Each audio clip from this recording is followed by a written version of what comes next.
Fuis-tu l'inconfort? Je vais te dire quelque chose de vrai. Pendant longtemps, moi aussi, j'ai évité certaines conversations. Pas parce que je ne savais pas quoi dire, parce que ça fait moi confiance, mais parce que je sentais que ça allait créer une tension. Et la tension, je la fuyais. Alors je restais souple, compréhensive, diplomate. À l'extérieur, ça ressemblait à de la maturité. À l'intérieur, c'était souvent un petit renoncement. Ce n'est pas si grave, je vais m'adapter, ou encore, ce n'est pas le moment.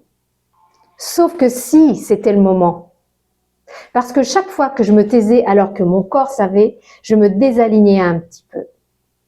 On parle beaucoup de paix, mais la paix sans vérité, ce n'est pas de la paix, c'est de l'auto-abandon poli. L'inconfort d'une conversation posée, claire, cadrée, ce n'est pas une menace. C'est un passage pour plus d'autorité intérieure, plus d'amour de soi et plus d'autonomie affective. Ce n'est pas l'autre qui est le vrai défi, c'est ta capacité à rester présente quand ton système veut fuir.